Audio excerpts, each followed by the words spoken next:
Boteco 4.0, o podcast que explora os bastidores da inovação industrial, trazendo histórias de vida, conhecimento e muita troca de experiências. Tudo isso com um toque leve e divertido. Porque, convenhamos, assunto sério não precisa ser chato. Eu sou Cláudio Goldva, o moderador nada moderado dessa aventura. A gente só sabe como começa, a gente não sabe como termina. Sejam bem-vindas e bem-vindos ao podcast Boteco 4.0. Este é mais um episódio patrocinado pela vertical de manufatura 4.0 da ACAT, gravado diretamente de Floripa. Hoje estamos com Newton Hittner, da Sensap, e Cristiano Fogaça, da Flexi, desmistificando o desafio de integrar plataformas comerciais aos complexos sistemas de ERP das fábricas. Pega a tua bebida favorita, relaxa e vem com a gente nesse bate-papo repleto de histórias, conexões reais, visão de futuro e aquele clima gostoso de boteco. Olá pessoal, bem-vindos ao novo episódio do Boteco 4.0. Estamos aqui novamente em Florianópolis e agora com os meus amigos Cristiano e Newton. Vamos conversar sobre uma integração entre a Flexi e a Sensap. Vamos começar com o Newton. Bem-vindo ao Boteco 4.0. Obrigado, Cláudio. Você já esteve tão próximo do boteco e aí ficou mais próximo e agora sentou no boteco, né? Foi um namoro? Foi um namoro que agora virou casamento, digamos assim. É verdade. A gente vai falar sobre isso em outro episódio. Mas realmente esteve bem perto do Boteco 4.0 num episódio que foi gravado em que você estava na empresa e que você acabou não participando, né? Aí foi uma estratégia que eu vejo como liderança. Uhum. Que o líder ele não tem que estar sempre no palco. O líder tem que fazer com que todos estejam no palco. E você passou a oportunidade... O bastão para o meu colega que era mais novo, que conhecia mais sobre o cliente, porque estava no cliente naquela semana e eu olhei assim, caramba, eu já vou palestrar lá no evento, deixa ele participar. Para ele vai ser bom, vai ser um crescimento. Tanto que hoje ele está assumindo basicamente como CEO da empresa. Dentro em breve deve assumir. Legal. Olha só, uma correlação de um episódio com o outro. Legal. Newton, você está hoje agora representando a Sensap. Sim. Certo? Cristiano, você está representando a Flexi. Exato. As pessoas já viram a tua história num outro episódio. Então, vamos trazer a oportunidade para o Newton. Newton, o que a Sensap faz e qual que é a tua história dentro da Sensap? É até uma questão engraçada. Bom, a Sensap ela é uma plataforma de integração de sistemas. Integra... Falta sinal de fumaça, a gente está negociando com os índios, mas logo a gente vai conseguir. Com os indígenas. Os indígenas. A gente está usando. Isso. Boa. O termo índio soa pejorativo hoje em dia. Não é porque é uma explicação que a gente... Vamos lá, né? Quando a gente chamávamos, né? Antigamente, lembra? Sim. 2 minutos atrás, chamávamos de índios. Tem uma música do Legião Urbana que eu acho que tem que mudar o título, inclusive, né? É porque é assim, chegamos às Índias.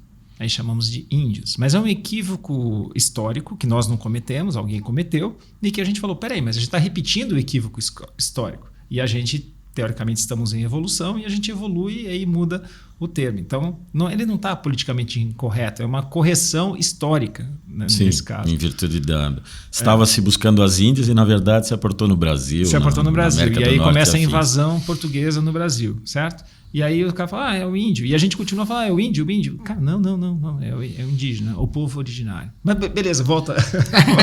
Sinais de fumaça. Então, isso, obrigado. A Sensap ela é uma plataforma de integração de sistemas, que ela busca atender os clientes e tentando se desvencilhar do padrão que é hoje no mercado, que é o iPaaS, plataforma rodando na nuvem. Então a gente está se capacitando, está fazendo uma série de movimentos para se diferenciar do mercado. Você falou iPaaS? iPaaS. O que é isso? Integration Platform as a Service. Uma plataforma de integração como um SaaS tradicional. Sim. Então a ideia é que, sim, nós vamos ter essa plataforma à disposição de algum cliente que queira, mas o nosso objetivo é levar a solução. Tá. Não apenas uma plataforma para você sair usando. Tá. Que é o caso da Flexi. E como eu cheguei na Sensap, tem um lado engraçado até. Eu era sócio de uma outra empresa e as duas empresas participaram de um programa do Sebrae, o Inova. Legal. No em primeiro, que estado? Aqui em Santa Catarina. A Sensap tem matriz em Vitória, filial aqui, mas ambas as empresas participaram do mesmo batch. No primeiro encontro aqui em Florianópolis, o Sérgio, meu atual sócio CEO, olhou para mim, sem me conhecer direito, vem trabalhar comigo. Pô, esse cara é meio louco, né? Eu tô rindo porque eu conheço o Sérgio. Sim. Eu fico imaginando a cena. Eu pensei, eu não falei, óbvio, né? E aí a coisa foi fluindo, a gente teve vários encontros onde Que eu horas participei. era do dia? Não, era de dia, não era? Não, eu tava pensando exatamente, eu tô querendo entender. Até que no último encontro, cujo o happy hour foi aqui do lado, na ACAT, né? Num restaurante ali, e eu tava indo embora, eu olhei para ele lá no canto, eu vou lá conversar com ele. Cheguei, daí ele brincando falou, o Newton que eu queria trabalhando comigo né? Daí eu disse, então vamos conversar, eu falei para ele. Ele olhou meio assustado, por quê? Porque a outra empresa estava se tornando cliente da Sensap. E ele olhou assim. Ih, agora complicou. Daí eu disse, não, deixa que eu resolvo. E a gente conversou, isso foi julho. Em poucos dias de agosto a gente acertou os detalhes. E aí eu entrei em contato com os meus sócios. Disse, olha, lamento, eu quero sair. E tudo tranquilamente, acertou todos os detalhes bem tranquilamente. E estou desde setembro de 2024 na Sensap, tentando transformar ela de... Né, não é segredo para ninguém, nós tínhamos um grande cliente que correspondia a todo o uso da equipe técnica, Que é a Vale. que é a Vale, para demais clientes. Já estamos chegando à primeira dezena. Parabéns, eu acompanhei tudo isso, então é muito legal saber. Estamos chegando à primeira dezena, fechamos um cliente relevante para a região aqui, principalmente Santa Catarina, agora há pouco tempo, que não é novidade, é a Unifique. Né? E um dos grandes apoiadores nesse sentido foi a Flexi, porque ela criou, digamos assim, né, na nossa negociação, até o Sidney que participou, ele olhou para mim, do jeito que você está me cobrando, não faz sentido para mim. Tá, mas então me diz como é que você, né, remunera o teu parceiro. Ele me explicou, eu remunero cada cliente meu, a gente divide esse bolo, digamos assim. E eu voltei isso para dentro de casa, falei com os meus sócios e disse, dá. Pra me encarar? Mas voltando um pouco, como é que a história de vocês se cruza? Se cruza. Para variar, a CAT está envolvida de novo. Associativismo, né, meu amigo? Primeiro que para quem está ouvindo e não conhece a ACAT, porque a ACAT para nós é muito trivial, tal, mas a ACAT, quem é no teu ponto de vista? Que eu também posso falar pela ACAT e gostaria de falar pela ACAT. Eu ouço muito de um colega que está à minha frente e diz que é uma das maiores associações, se não a maior associação A maior, né? de empresas de tecnologia do mundo. Mas a ACAT é uma associação, né, sem fins lucrativos, sem dinheiro público diretos, de quase 2.000 empresas com base tecnológica com CNPJ em Santa Catarina, que buscam fomentar o quê? Negócios. Conhecimento, óbvio também, mas negócios. Através do associativismo. E muito do give back, né, que se usa muito e inclusive está completando agora, quer dizer, completou agora dia 1º de abril 40 anos. 40 anos. O give back, só para traduzir, a gente tem o glossário do Boteco, é quando você se beneficia de algo, por exemplo, um associativismo, você retorna aquilo pro ecossistema, pro associativismo, certo? Exato. Tá. E dentro da ACAT tem várias verticais de negócio, que o objetivo é gerar negócio naquele segmento específico. A Sensap faz parte de alguns, né, na minha pessoa principalmente, e um deles é a Fintech, é a vertical Fintech, né? E numa das reuniões da vertical, a gente conversando e fomos para o almoço, que para mim é a cereja do bolo. É a parte mais valiosa. E começamos a conversar. Ele disse, não, vamos conversar sobre... Eu tenho algumas dores de integração. Vamos conversar. E aí eu fui na Flexi, apresentei. Aí depois eu sentei com o Sidney, apresentar a proposta. O Sidney me olhou para mim, onde chegou que eu comentei anteriormente, só... Esse modelo não dá, a gente trouxe de volta. Logo depois a gente apresentou um modelo reestruturado, seguindo o que a Flexi usava, e adotamos certo. Como um padrão nosso. Nós temos o modelo padrão, que a gente já vinha comercializando, e agora temos o modelo que é por cliente. Tá. E aí começamos essa jornada, tem cerca de... Isso foi em outubro do ano passado, se eu não me engano. Outubro de 2025. Estamos agora em maio de 26. Então tem aí 8 meses aproximados, onde a gente começou essa estrutura toda. E tem atendido, imagino eu, senão eu tenho que sair correndo daqui. Não. A gente vai fazer DR aqui durante o episódio. Danou-se, então. E é isso, a gente conseguiu olhar para o cliente. Né? Olhar para o cliente e dizer... esses dias eu ouvi o termo, não é mais o foco no cliente, é o foco do cliente. Onde o cliente está olhando. Onde você se colocar efetivamente no lugar do cliente e buscar com que ele faça. E é mais ou menos o que a gente fez nesse movimento e a Unifique acabou entrando no mesmo modelo de negócio, ou seja, se a gente não tivesse pensado, talvez não tivesse, ou tivesse ainda em negociação, né? E transformou um pouco a Sensap e a gente entendeu que uma dos nossos diferenças tem que ser o foco do cliente, ou seja, me traz a tua dor. Como você quer resolver? Onde você quer chegar? Como dizia aquela loja de departamentos, quer pagar quanto? Legal. E o teu ponto de vista? Cara, realmente o fórum que a gente se encontrou não foi exatamente o fórum do qual a gente convive hoje, né? A gente se encontrou na vertical Fintech. A Flexi tinha algumas vontades de começar a atuar um pouco mais como Fintech na parte realmente de faturamento das vendas dos nossos clientes, que a gente pudesse, de certa forma, ser o gateway de pagamento do nosso cliente. Eu fui beber um pouco dessa água em quem já conhecia, descobri uma complexidade que a gente não está pronto para atuar. Então, até me afastei um pouco da vertical Fintech, que foi onde a gente se conheceu, né? E passei a participar muito mais da onde realmente é o nosso core business, que é vendas industriais. E no final das contas, a Fintech Manufatura tem mais esse core. Então, a vertical Manufatura. Perdão, falei o quê? A Fintech Manufatura. A Fintech Manufatura. A vertical Manufatura.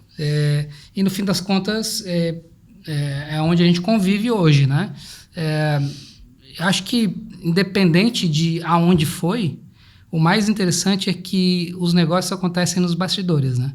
Foi fora da vertical, mas por causa da vertical. A gente foi para um almoço depois. Claro. A CAT é como uma plataforma de conexão. É certo? Isso aí. Isso eu aprendi com o meu sócio, que sempre dizia assim, olha, as coisas acontecem nos bastidores. Lá na reunião, vocês vão conversar sobre as coisas formais e os negócios acontecem nos momentos informais. Né? É que nem o síndico de condomínio. Né? O síndico de condomínio, o trabalho dele tem que ser entre as reuniões e não durante a reunião. Perfeito. Não. Perfeito. Tá aí um ensinamento. Ou um aprendizado. Exatamente. Legal. E qual que é o nome do teu sócio? Juarez Beltrão. Tá. E aí, você então... Como é que...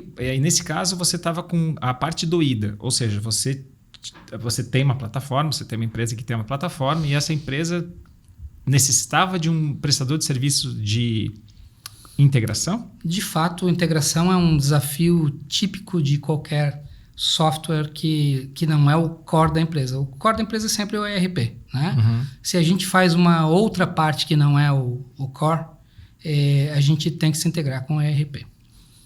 Existem os desafios de maturidade do ERP, existem os desafios de maturidade do cliente que usa o ERP, e existem as diferenças entre um software e outro, e existe a pressa que a gente tem de fazer o negócio acontecer.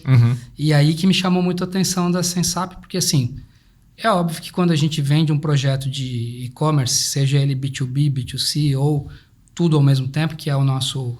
B2B2C. B2B2C e também Unified Commerce. Porque o B2B2C tem uma característica estanque muito específica. O Unified Commerce pega todos os jeitos de fazer a comercialização da indústria até o consumidor final. Tá. E no fim das contas,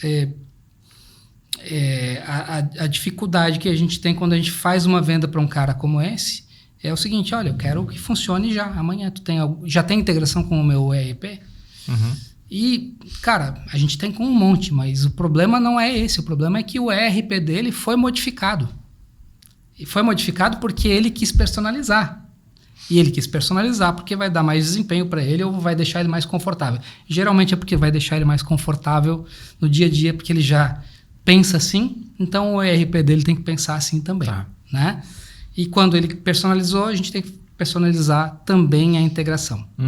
Me chamou a atenção na Sensap o fato de que a gente começou uma parceria em que a Sensap fazia as nossas integrações e a gente queria um pouquinho mais de rapidez e a Sensap o tempo todo nos dizia assim, olha, rápido não vai sair bom. Tem que fazer essa etapa. Tá? Claro, à medida em que a gente vai avançando nesse legado de várias coisas desenvolvidas, várias coisas vão ficando mais prontas do que anteriormente. Mas a seriedade com a qual a Sensap lidou com isso é diferente dos outros parceiros que a gente já tinha de integração. Então é um comprometimento maior. É um comprometimento maior e é também uma cultura de seriedade maior. Porque é muito fácil tu dizer assim, não, pode deixar que eu faço tudo rápido. E aí não entrega no prazo, e aí não comunica que não vai entregar no prazo, começa a jogar a culpa pro parceiro, né? E não é o que acontece na Sensap. Por isso que eu falei de comprometimento, que é Exato. alguém que está mais preocupado com a entrega mesmo. Exatamente. Tem muita espuma nesse mundo de tecnologia de informação. Mais muita. E o que a gente tem que fazer no final das contas é conversar olho no olho, sério, né? E muito antes de dizer que eu vou atrasar, é dizer assim, olha, nessa velocidade é impossível. Ou se coloca mais gente fazendo, e nem sempre colocar mais gente fazendo acelera o bolo assado, né? A gente tem essas analogias bobas aí, mas acontece. Ou realmente tem que assar o bolo no tempo certo para ele não queimar e coisa e tal, e vamos com calma, vamos fazer direito, vamos fazer certo. Aí do nosso lado tem que ter também uma comunicação de seriedade para o cliente. Só que quando a gente combina isso entre parceiros, tá tudo certo. Sim. Porque um lado entende o lado do outro. Ainda assim, a gente acaba perdendo alguns negócios, porque o fulano lá da outra plataforma, que tem outro parceiro de integração, eles assim, não, vem para cá que a gente faz muito mais rápido. E ele não vai entregar. Mas convencer o cliente naquela hora. O que a gente tem que fazer é vender uma marca de seriedade de ambas as marcas e de projetos implantados. E isso é com o tempo. Sim, reputação. Newton, eu conheço o modelo de negócio da Sensap e o modelo de negócio não, eu conheço o produto e é uma plataforma de integração. Nesse caso, a dor eu preciso integrar dois entes que são diferentes. Claro que no lado da Flex você já vai ter conhecido muito, só que o outro lado é um grande desconhecido. A tua ideia, aqui uma curiosidade, a tua ideia é a Sensap fazer a prestação de serviço ou o fornecimento da plataforma para alguém prestar o serviço? As duas coisas. As duas coisas. Por exemplo, no caso da Flex, o que a gente fez? Cliente A usa RP X. Né? Temos algumas conexões com esse RP, alguma coisa pronta, né, dentro do low code? Temos. Então, é mais rápido. Mas ainda assim tem que conhecer a Flex. Então, por exemplo, tem um dos primeiros projetos, está lá pronto. Levou algumas semanas. O próximo projeto que vier com o mesmo RP já não vai mais durar semanas. Sim. Aí você acende uma vela para cada um que se faz, para que venha um outro com aquele RP. Exatamente. Tá. Então a gente tem essa característica. Por isso que o Isaac, que é o nosso CTO, ele foi muito... E eu olhava assim para ele, mas não dá? Ele disse, não, cara. E o Sérgio disse, não, eu prefiro não vender a não entregar. Eu tenho que vender, tanto que a gente aumentou nossa equipe. Quando eu entrei, devia ter, 15 pessoas, nós estamos com 24, considerando tem estagiário e os sócios também. Por quê? Por causa desses projetos. E, óbvio, não estamos só contratando gente para gerar serviço, até porque o nosso objetivo não é... eu não quero escalar em serviço, mas essa equipe está entrando para melhorar ainda mais o produto para que a entrega seja ainda mais rápida. Tá. Com IA e coisas que estão sendo trabalhadas. Opa, falamos de IA, 17 minutos. Demorou. Não, é uma brincadeira que eu faço, porque é o seguinte, a gente tem muito algoritmo para implantar ainda, a gente tem muita ciência de dados para implantar ainda, a gente tem muita estatística para implantar ainda, a gente tem muita matemática para implantar ainda, a gente tem a gente tem muita coisa, como nós três estamos conversando aqui, fomos garotos de programa ou ainda somos, né? A gente conhece o princípio da lógica que depois vira um algoritmo. Exato. E tem muito potencial ainda para você... if then else resolve muitos problemas. É isso que eu quero dizer. E é um saco consumir hoje conteúdo de complexidade média, porque é muito... A simplificação para a inteligência artificial dizendo que é uma bala de prata. Eu falo, gente, vocês não têm ideia do que vocês estão falando. Então, assim... eu sei que a gente não vai entrar nesse assunto, tá? Não vai cair nessa espuma, mas é muito triste porque quase que todo o ramo da ciência da computação está sendo simplificado como inteligência artificial. E está sendo empurrado, porque, por exemplo, hoje uma startup... Esse é um tema polêmico. Vamos lá. Hoje uma startup que está buscando investimento, Ela vai colocar. ela tem que colocar, porque se o cara... A primeira pergunta, o que você tem de IA no teu produto? Não tem, então tá fora. Fundos que a tese deles é IA. Exato. Bem. Então isso é um problema, né? E acaba empurrando um pouco, né? Empurra. Em outra entrevista que a gente estava aqui, tu me perguntou se a Flex está procurando investidores. Cara, se a gente ficar focando em procurar investidores, a gente não trabalha. A gente vive para adaptar a empresa para uma tese. E não, a empresa não é uma tese. Eu não quero uma empresa que ela vire o produto. Eu quero uma empresa que venda um produto que resolva um problema para o meu cliente. Claro. O problema é que quando a gente torna a empresa o produto, a gente esquece de resolver o problema do cliente. Foco no produto? Não, foco no cliente. E aí dor do cliente. Foco do cliente. Né? Mas, sim, cara, é super legal. Eu adoro empresas bootstrap. Eu acho que elas têm toda uma questão de paixão e de visão bem específica. Eu não sou contra VCs, CVCs, e não sou contra isso. Eu só vejo que empresas bootstrap têm muito valor. E muitas vezes o mercado ou toda essa hype de startups bootstrap, então você é segunda classe. Não, cara, ele é primeira classe, mano. Chegou até ali, né? O valor ainda está ali dentro daquela empresa. Exato. E assim, esse valor é muito, muito sólido. Muito, muito sólido. E então, assim, empresas alavancadas podem dar muito certo. Por exemplo, muitas empresas de inteligência artificial, não só aqui no Brasil, ou principalmente não no Brasil, estão extremamente alavancadas. Ou seja, isso pode estourar. A bolha. Isso pode estourar. Eu tenho dito, eu já falei num outro episódio e vou repetir. Para mim, tem 2 empresas ganhando dinheiro com inteligência artificial. Só tem 2 empresas. O resto todo está tentando achar ainda o seu break-even, o seu ponto de equilíbrio em relação à inteligência artificial. 2 estão ganhando dinheiro com isso e estão eventualmente empurrando as outras que estão empurrando as outras que estão... Porque a inteligência artificial, ela tem um desafio. Porque é o seguinte, a computação, ela é economicamente viável em relação ao seu custo, porque ela usa... os algoritmos consomem pouca energia. Então, ela é viável. Ligar teu laptop na tomada é tudo viável. Essa computação baseada em inteligência artificial, ela não é viável. Porque todos esses processos requerem muita energia, porque é um pensamento...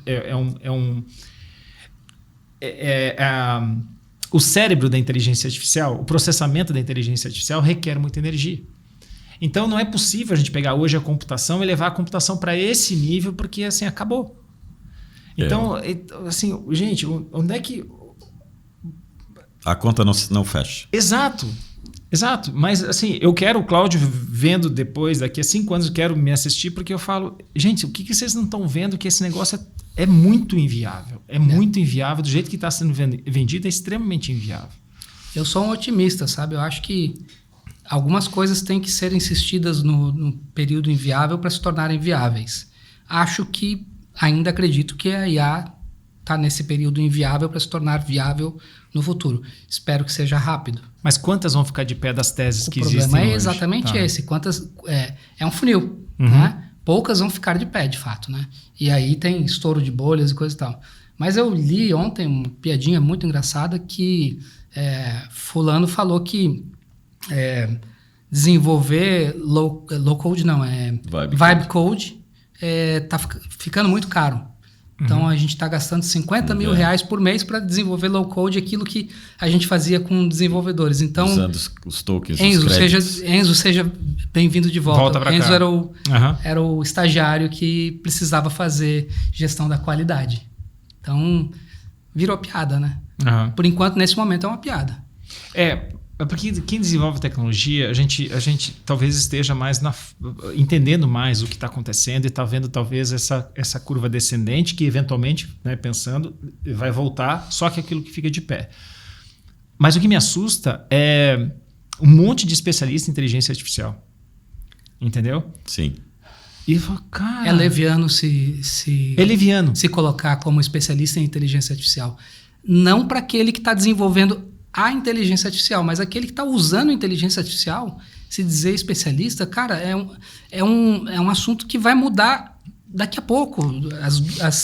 Às 10 da noite já mudou. E você não concorda que nós estamos falando exclusivamente da generativa? Que se a gente for pensar daquilo que ela foi criada, que nós estamos falando do machine learning Exato. e depois o deep learning mais recente, e tudo isso parece que está deixado de lado. É a segunda classe da inteligência artificial, que a primeira classe é a generativa. E assim, Exato. Isso é um absurdo, porque eu estudei na faculdade nos anos 80 inteligência artificial. Sim, porque inteligência artificial é de 1950. Isso aí. A origem dela. O que se ganhou no mundo, principalmente na indústria, por causa da inteligência artificial, as melhorias que ocorreram... Machine learning. Claro. E ainda ocorre, né? Tenho colegas que trabalham com inteligência artificial. Tem muito para fazer. Só que esse cara hoje, ele é desprezado porque eu entendo de inteligência artificial. O que você entende de machine learning? Não. Mas é como se a generativa tomou todo o espaço. Então, assim...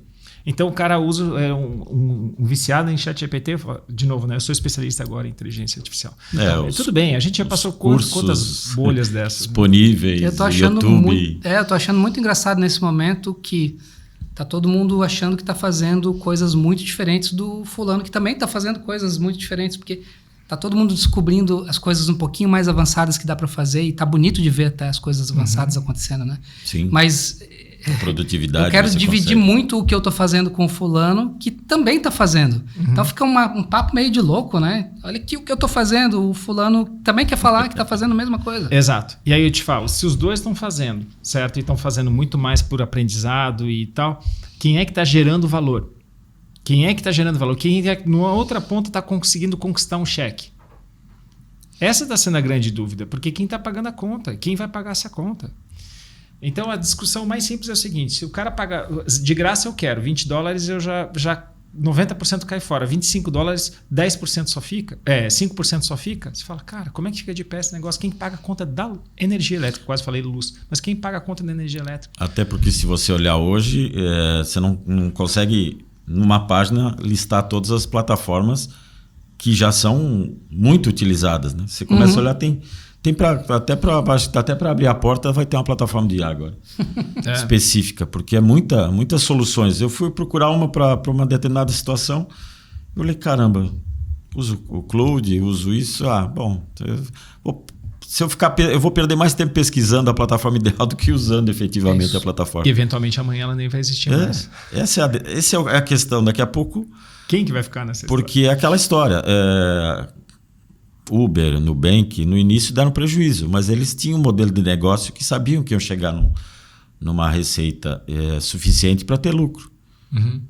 Mas e as plataformas de IA, qual é o custo? Só aumenta, porque cada vez mais processador, cada vez mais energia. Tem que ter um investimento, né? Os governos estão partindo para fazer esse investimento como um diferencial competitivo.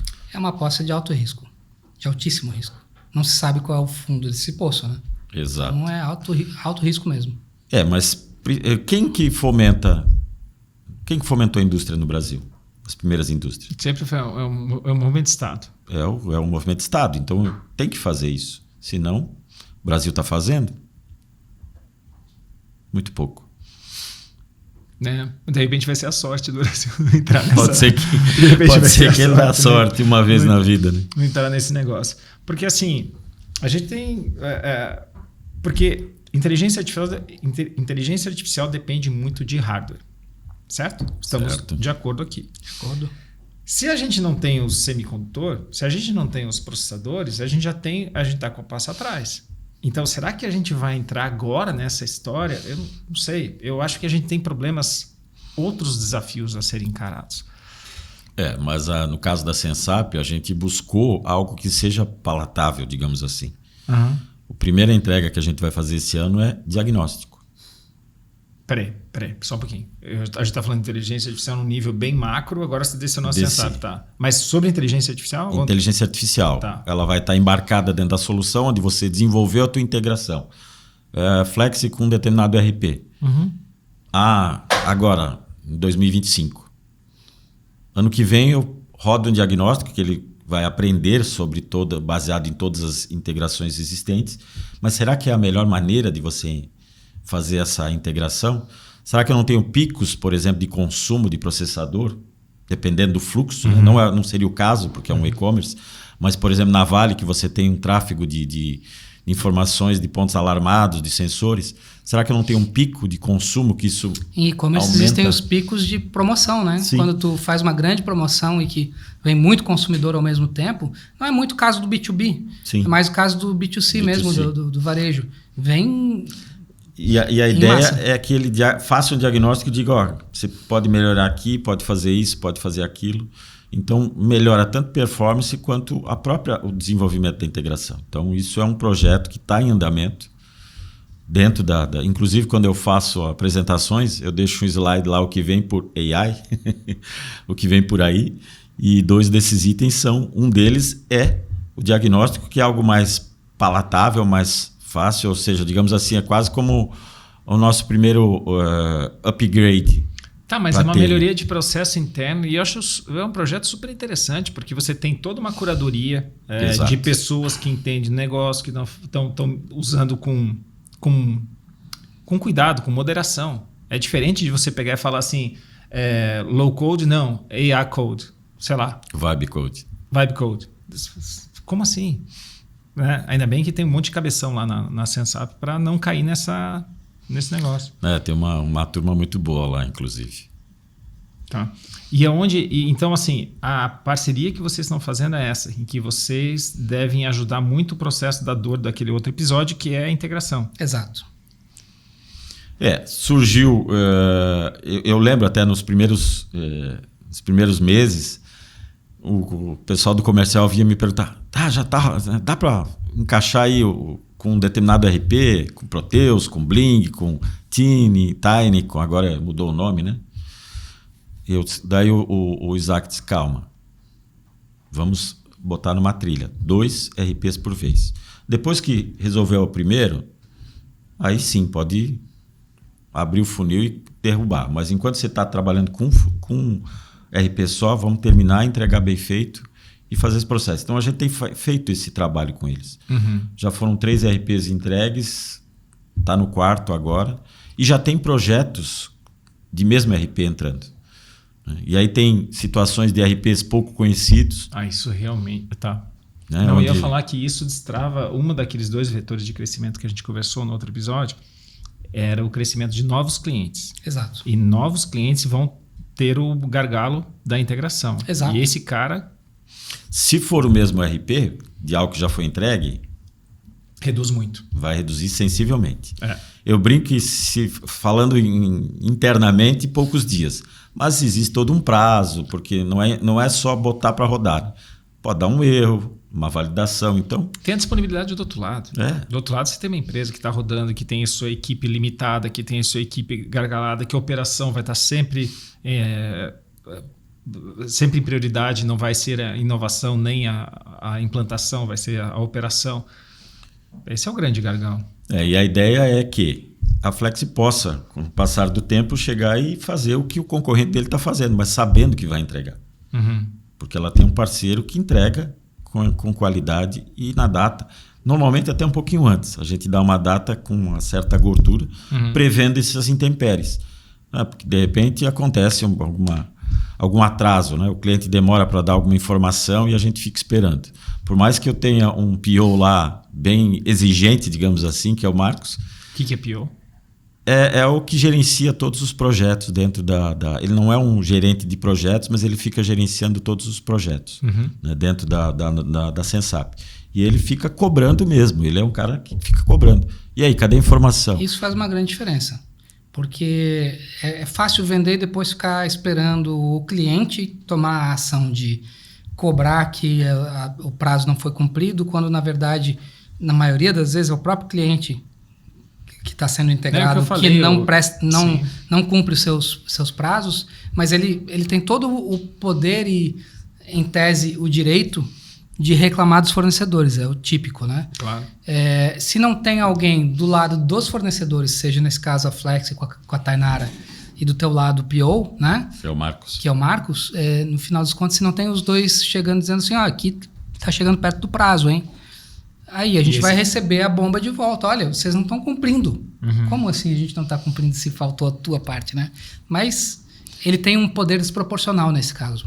E aí eu tenho duas coisas que para mim, e é uma das coisas que eu trago na minha vida, é não deixa no vácuo.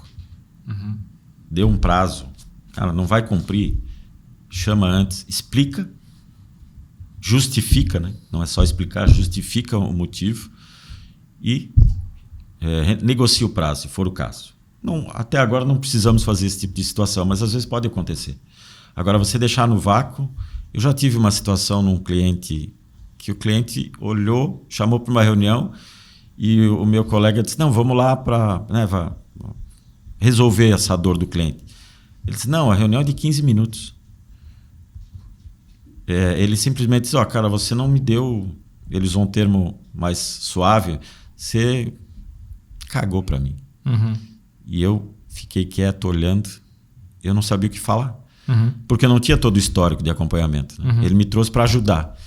E tanto que a gente perdeu o cliente. Então ali eu vi, eu falei, cara, o problema foi você ter dado prazo. Então você aprendeu no MBA da vida. Exato. E o Marcos, que eu citei anteriormente, ele é daqueles que fica preocupado se... nós temos 2 clientes que estão vivendo fases diferentes. Eles estão iniciando o projeto de integração com o PDV e com o RP.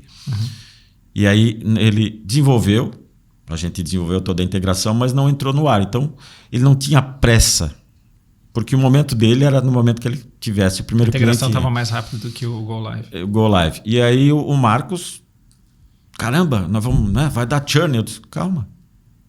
O cliente não está usando ainda. O cliente não está usando. Eu sei, eu conheço o histórico, porque são clientes que eu conheço pessoalmente, de outros carnavais, digamos assim. Expliquei para ele. Mesmo assim, ele insiste. Não, porque, calma, agora ambos... Mas é o perfil ideal para essa vaga. O cara que está comprometido. Ambos vieram... Faz o papel dele. Ambos vieram e disseram, nós precisamos agora fazer funcionar. Eu disse, perfeito, está aqui, vamos rodar. Do nosso lado, a gente já teve alguns parceiros que sumiram, simplesmente sumiram. Não tinham como entregar no prazo, mas eles não têm a capacidade moral de chegar e dizer para a gente, olha, dei mancada aqui, e vou precisar renegociar contigo e com o cliente. Ele some. Vamos colocar na tela o CNPJ de cada um deles? Aqui, ó. Por favor. Já imaginou? Legal. Quem dera a gente pudesse. Entrar no em uma blacklist. E assim, então o que vocês estão planejando, o desejo de vocês é que a Sensap praticamente não apareça para os clientes da Flex e a Flex consiga fazer uma integração muito mais rápida. Hoje, por exemplo, a Tainara acompanha até porque ela é o ponto focal entre o cliente e nós. Mas talvez chegue no momento que abre um chamado, cliente tal, a gente faz o teste e o cliente nem veja e a Tainara nem acompanhe. Ou tá vendo só os números, né? Não precisa fazer reunião. A gente sempre faz uma reunião de kickoff e algumas reuniões de esclarecimento.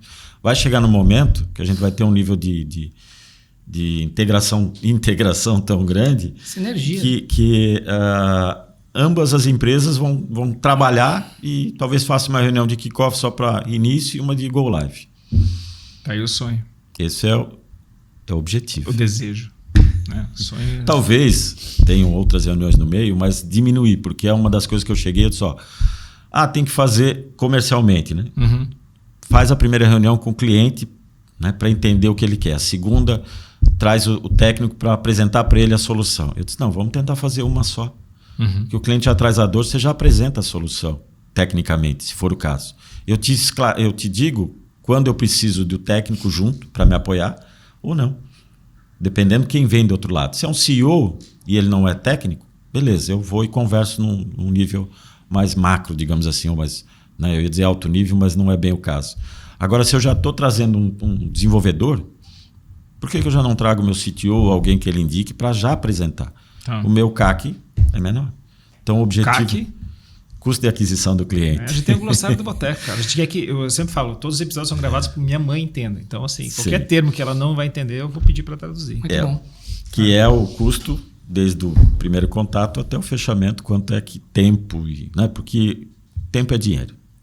Então, 2 reuniões, se você conseguir fazer uma, tem 5 previstas, se você conseguir fazer 4, 3, é o mundo ideal. Então, o objetivo nosso nessa parceria também reduzisse essa fricção, né, ao ponto de a coisa fluir. Mas são pessoas que estão do outro lado, são desafios. O episódio que a gente gravou, Cristiano, sobre a integração, ficou claro que o desafio da integração estava muito na ponta do cliente. Maturidade digital. É isso. A gente falou nesse outro episódio de um teste que a Flexi criou, que é o teste de maturidade digital. Está lá no Observatório da Indústria Digital, que a Flexi criou. E basicamente são 4 níveis de maturidade, sendo o primeiro pouco digitalizado, e aí vai tendo esses 4 níveis até a digitalização total.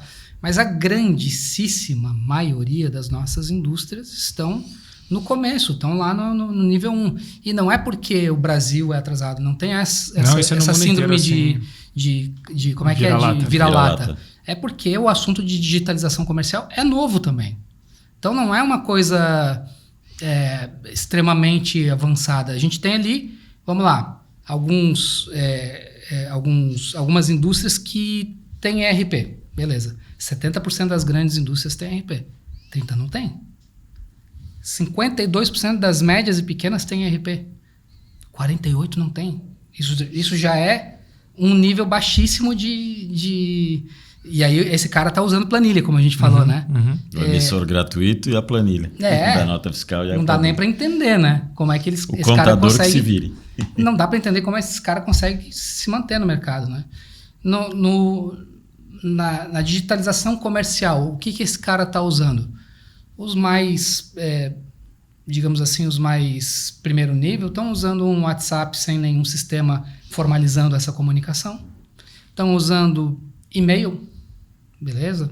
Faz parte. Está né? formalizado, ao menos está formalizado. E aí do segundo nível já está formalizando isso num módulo do ERP ou num CRM. No terceiro nível o cara já tem um portal.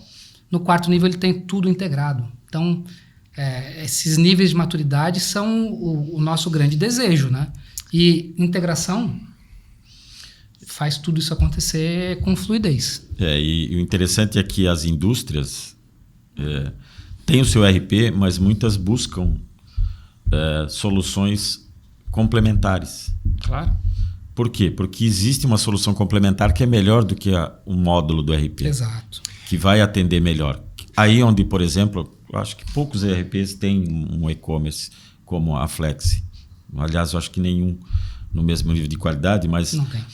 O que acontece? A Flexi se diferencia. Até um CEO de uma grande empresa de ERPs aí, nacional lançou o ERP Composable, que ele chama. Né? Ou seja, composto. Não é só o ERP. Existe o CERN, mas existe as acessórias, os add-ons. Como é que você vai integrar tudo isso? Eu tive uma conversa em 2017 com o CEO de uma grande indústria de software, e eles têm o ERP. O ERP deles é um dos maiores do Brasil. E ele falou, Cláudio, de duas uma. Ou o ERP vai ficar competente nas suas periferias, ou ele vai se reduzir a um core, e ninguém sabe qual vai ser o tamanho desse core, e aí os especialistas vão estar em volta. Essa borda é dinâmica. Depende de cada empresa que está usando e depende de cada fornecedor. Isso. Mas acontece... Isso. Mas aí a questão... Vamos pensar numa tendência. Se você ia ter um grande fornecedor ficando competente em tudo, adquirindo muitas e falando tudo é a minha marca, certo? E você vai comprar embaixo da minha marca. Ou é assim, não, eu vou ficar aqui porque eu sou bom, deixa eu proteger o que eu sou bom, e aqui eu vou criar API pública que o pessoal vai poder consumir e resolver o seu negócio. 2017. Eu falei, para que lado vocês estão mirando? Para que lado vocês estão apostando? Ele falou, eu tenho que ter o pé nos dois, eu tenho que olhar para os dois, mas não está gravando? Eu falei, não. Ele falou assim, a gente vai ficar só com um pedacinho do meio lá e torcer para que não arranquem esse pedaço da gente. Porque não tem como. A gente não é bom em coisas que não existem ainda. Eu falei, claro. Entende? Porque assim... não vou mencionar uma grande empresa aqui de Florianópolis que foi vendida e que faz um negócio que não existia. Sim. Certo? Então, assim, como é que o cara vai ser bom nessas coisas que não existem? Claro. Que são as novas ferramentas que a gente está usando. Por exemplo, Omnichannel. Omnichannel, ele é extremamente relevante a partir do momento que o WhatsApp ganha o tamanho que ele ganhou. Exato. Porque antes não precisava disso. E a relevância do WhatsApp é no Brasil, né? Isso. Isso aqui não, é mas daí interessante. você tem o Instagram, que também é uma ferramenta de venda. Isso. Não só de Sim, agora... a marca estava vendendo através da venda. Mas falando sobre a indústria, que a gente estava... digamos, o que tem em comum aqui que o Boteco 4.0 ele começou com a indústria, a vertical manufatura é sobre a indústria e os teus principais clientes são industriais. A indústria, ela também está, nos últimos 20 anos, ela também está sendo desafiada. Por quê? Porque antes, aquela cadeia que a gente conversou sobre de adição de valor. Indústria vai para o atacado vai para o varejo, varejo vai para o consumidor. Só que as indústrias e os clientes estão muito mais próximos hoje. Em termos de aproximação, estão muito mais próximos. E aí o consumidor fala, então eu quero esse meu produto customizado. Eu quero industrial e customizado. Certo? Ou seja, industrial por quê? Porque não dá para fazer um carro por artesanato. Dá, só que custa milhões e ninguém vai poder comprar esse carro. Então o carro é industrializado, só que personalizado. Então eu quero que carro com saia e blusa, eu quero que a parte de baixo seja de uma cor, quero que a parte de cima seja de uma cor, com um banco de não sei o quê. Como é que faz isso tudo acontecer? Então a indústria sendo desafiada por isso, porque ela vai querer ela está sendo demandada por quantidades não ideais, sim, ou seja, lotes pequenos. A gente acabou de falar de lotes de 3 quilos de malha, e a indústria atendendo um lote de 3 quilos de malha. Sim. Que é uma volta que se dá, porque tudo começa com baixo volume, antes da Revolução Industrial, aí massifica, de repente volta para o baixo volume, só que agora industrializado. E tem a característica de controlar tudo isso, né? Principalmente custo, porque hoje a indústria não consegue subir sua margem, subindo o preço. De jeito nenhum. Ela tem que reduzir custo. Mas ela tem uma grande vantagem, e aí que a Flex viu uma lacuna interessante. Quando ela vende para o varejo e o varejo vende ao consumidor final, esse varejo vai colocar 200%, 300% em cima. Sim. Se ela... Polêmica, isso vai ser cancelado, tá? Se ela coloca um pouco de menos do que de isso, 50% a 300%, porque tem varejo que está trabalhando com margens bem menores, tá? Extremamente... Depende do setor, né? Depende do setor. Tem um monte de que quebrou, por sinal, recentemente, tá? Exato. Mas, enfim, se tu coloca um pouco menos do que o varejo e tu vende direto ao consumidor final, tu não precisou diminuir custo. Tu só usou esse pulo, esse salto quântico. Você avançou na cadeia, certo? Exatamente. Só que antes você tinha um cliente que te comprava 1000 itens. Agora você tem 1000 clientes comprando um item. Esse é o desafio. O que a Flex viu? E Flex vende essa flexibilidade? Vende, mas indica outra coisa. Não. O nome Flex vende? Sim. Ah, é? Vende uma flexibilidade que a gente tem muitas coisas prontas para a indústria vender ao distribuidor, vender ao lojista e vender ao consumidor final. Tem toda essa flexibilidade, mas também tem uma flexibilidade grande de eu quero que o meu seja um pouco diferente. Exatamente essa questão que tu falou da personalização. Uhum. Quero que o meu seja muito diferente. A gente tem uma arquitetura de sistemas, de software, que com pouco desenvolvimento ou só com parametrização a gente consegue fazer uma coisa bastante diferente. Então essa flexibilidade veio de uma capacidade técnica. Até porque, se eu não me engano, são cerca de 15 pontos de integração, endpoints, entre o Flex possíveis, né? Ou mais. Acho que agora já tem outro a mais.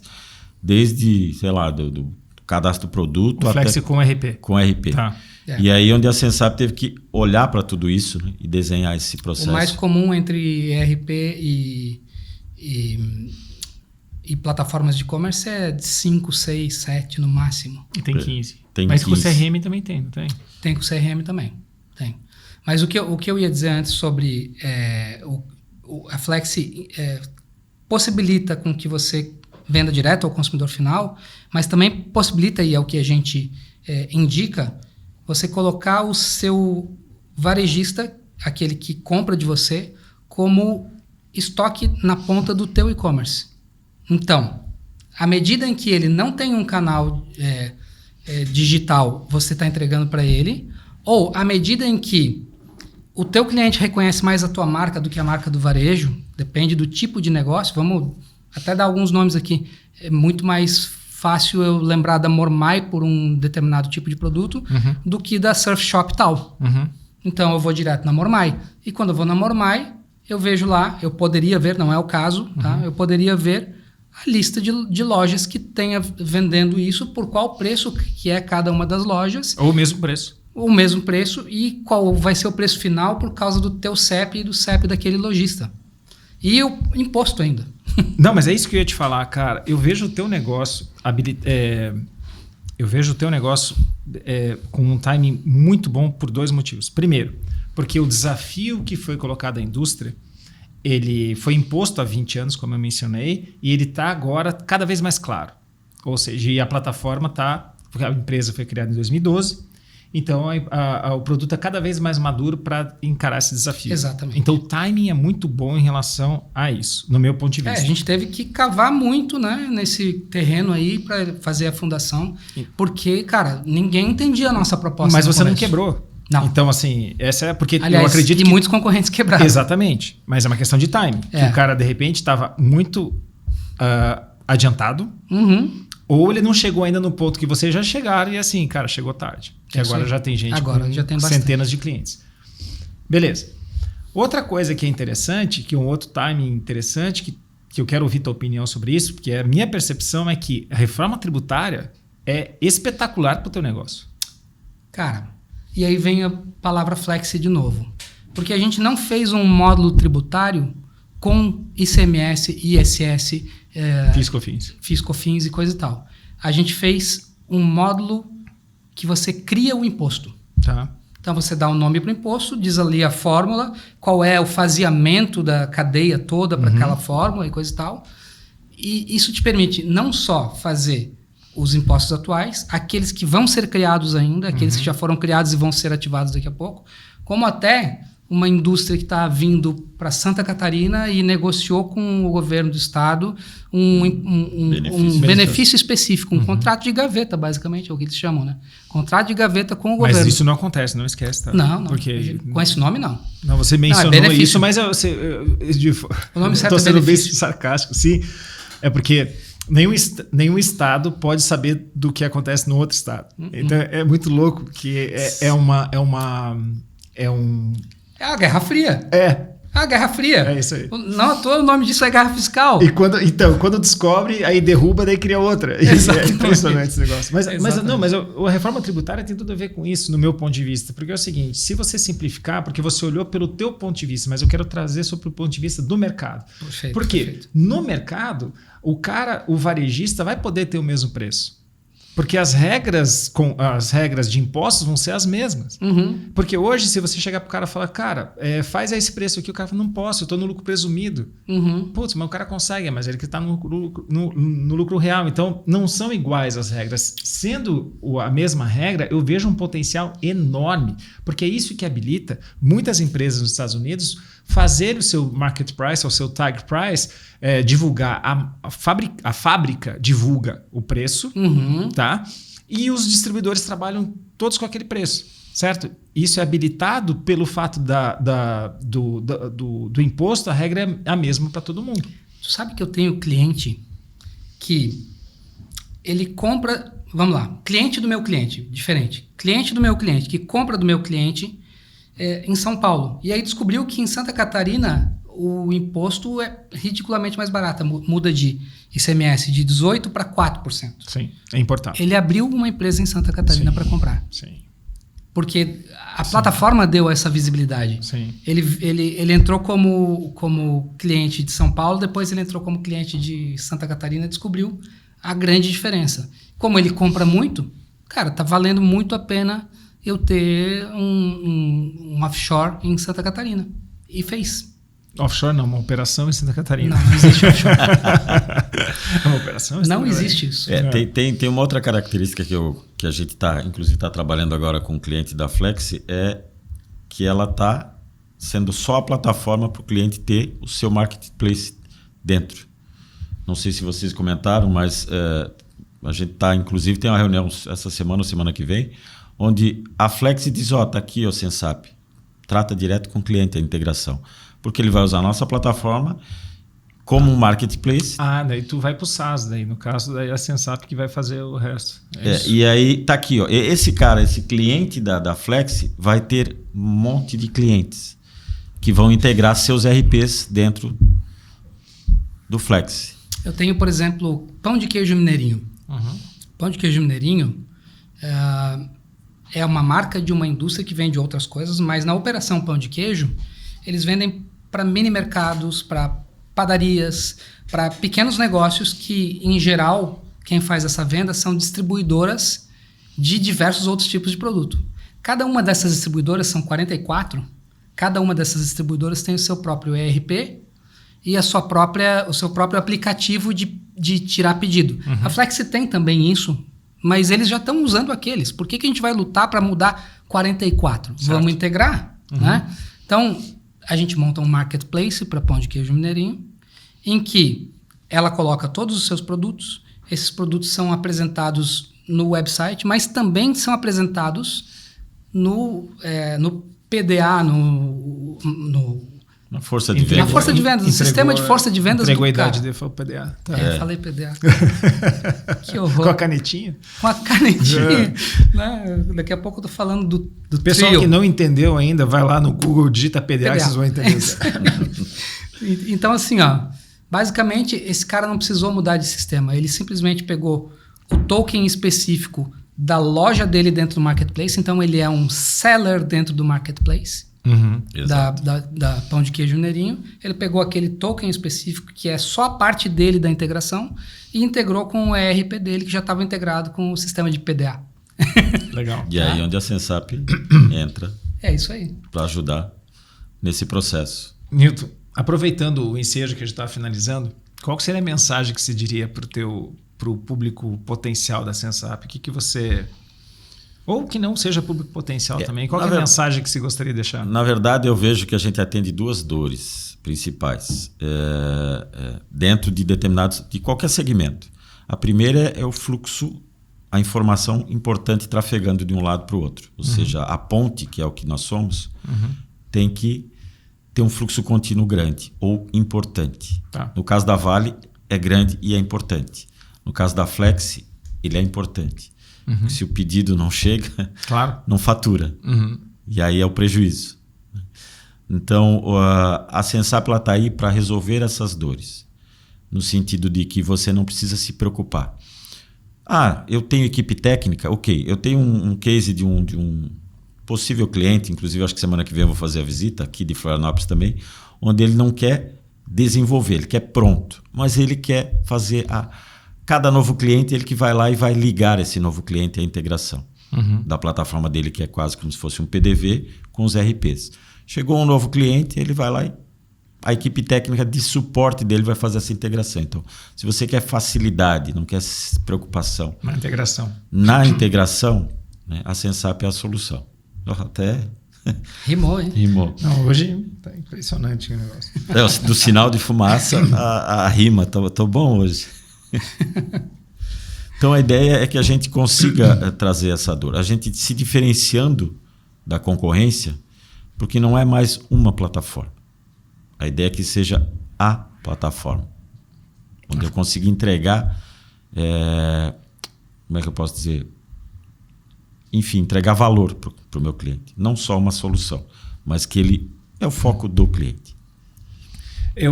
Pelo meu ponto de vista, eu acho que um diferencial que vocês têm é ter os cabeções por trás. Vocês têm gente que eu respeito pra caramba, que são conhecedores de ciência de computação, de banco de dados e que são caras responsáveis pra caramba.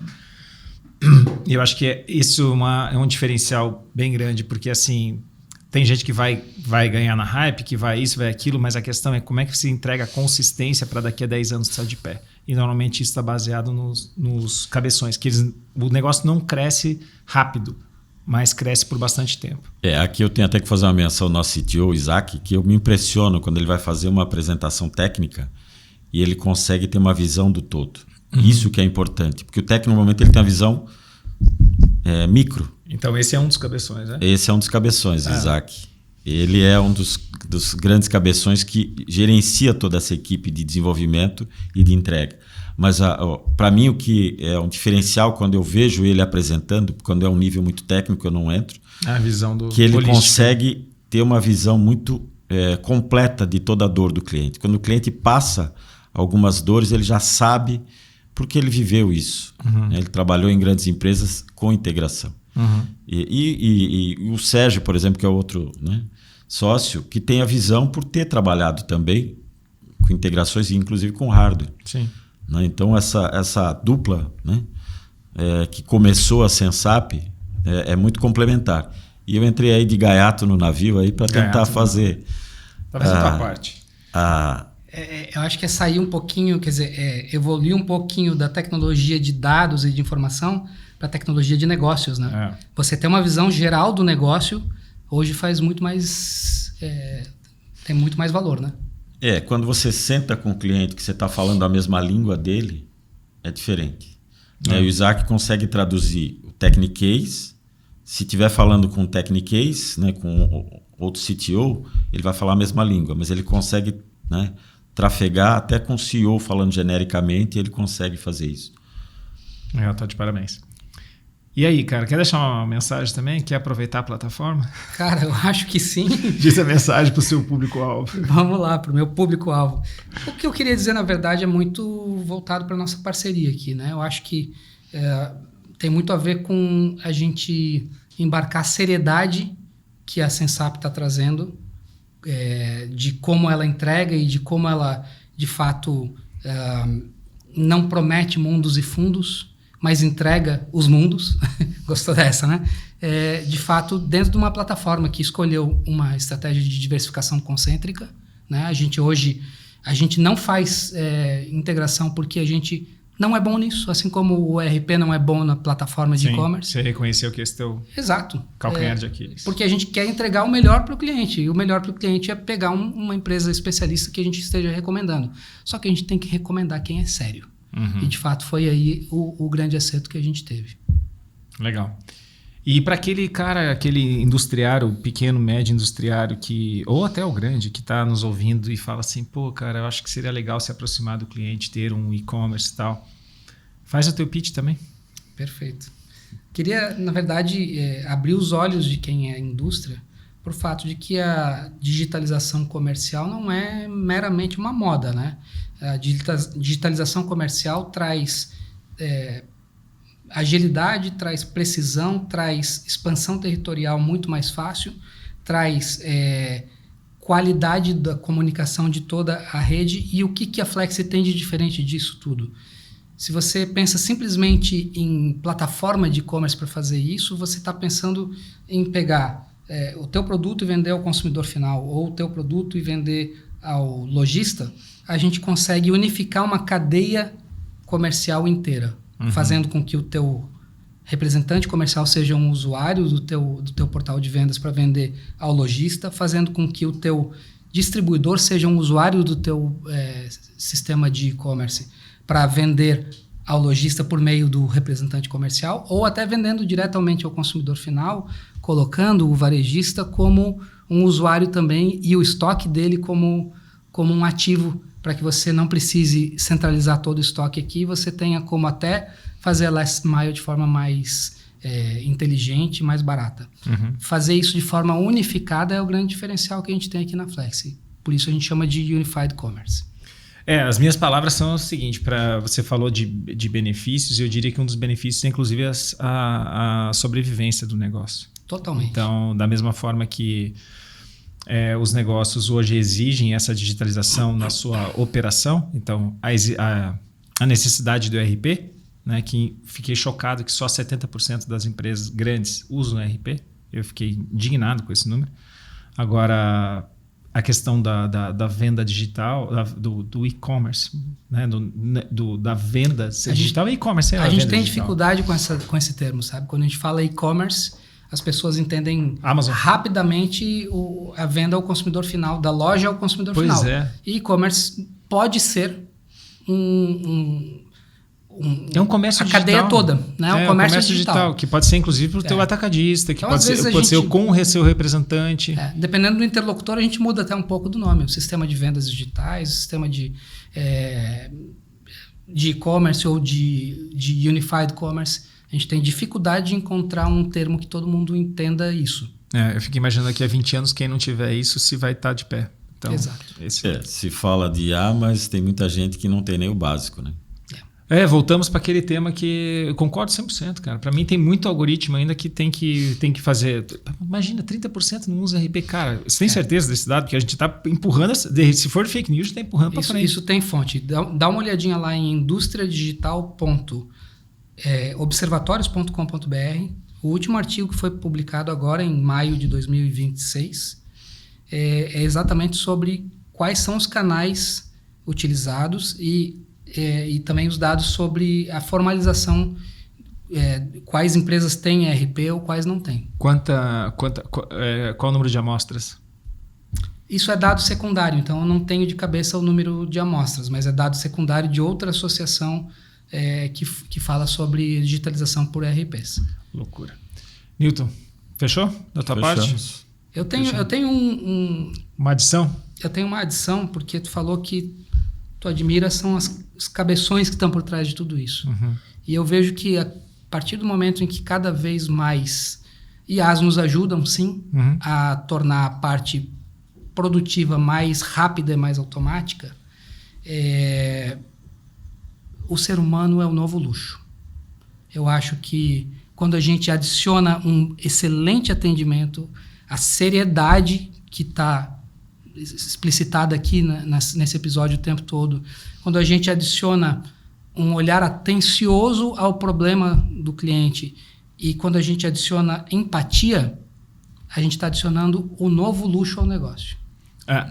Sempre foi um luxo. Me permita... Claro. Eu só quero dizer um comentário que eu adoro isso, porque o meu trabalho, por mais que pareça ser online, meu trabalho é muito offline. Meu trabalho é muito conectar pessoas. Perfeito. E essa conexão de pessoas é uma coisa que eu percebi que foi se tornando um artigo de luxo, porque assim, nós temos um monte de conexões, eu tenho tantos seguidores e tal, e tem qualidade essa conexão?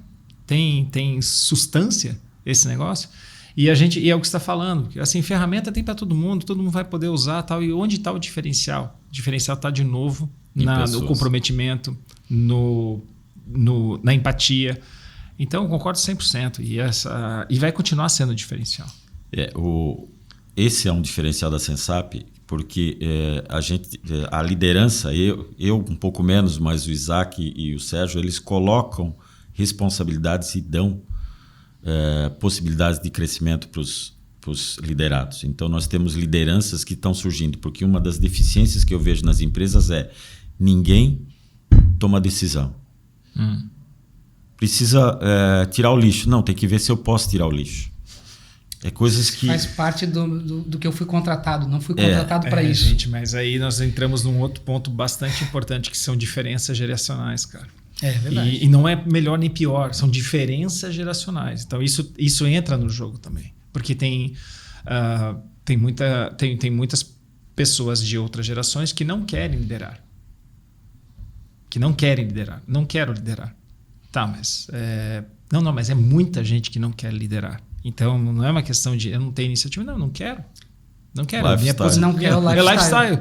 Eu quero isso aqui. E não vou dizer que está certo ou errado. É uma característica. É assim, da mesma forma que o Brasil está com poucos laterais. Tá? É uma safra que tem poucos laterais. Entende? Então, é uma safra que tem pouca gente querendo liderar. E tudo bem. Então, tem esse ponto porque eu encontro bastante esse desafio. E gente que sai da empresa porque fala assim, não, eu não queria ter assumido isso, fiquei 3 meses, não gostei, saí da empresa e tal, porque assumiu. Porque a responsabilidade vem junto, né? Obviamente. Vem o cheque e vem o chicote, né, mano? Vem o cheque e vem o chicote. E eu gosto dos dois. Mas aí que tá, mas você é sadomasoquista, daí é uma questão tua, mas não quer dizer que as outras pessoas vão querer o cheque e o chicote, entendeu? Mas esse empreendedor. Episódio para a gente conversar sobre diferenças geracionais. Fechou? Obrigado, gente. Obrigado. Gente, até o próximo episódio do Boteco 4.0. Você acompanhou o Boteco 4.0, que tem apoio da Vertical Manufatura 4.0 da ACAT e do canal Indústria 4.0. Curta e compartilhe nosso conteúdo, disponível no Spotify, YouTube e LinkedIn.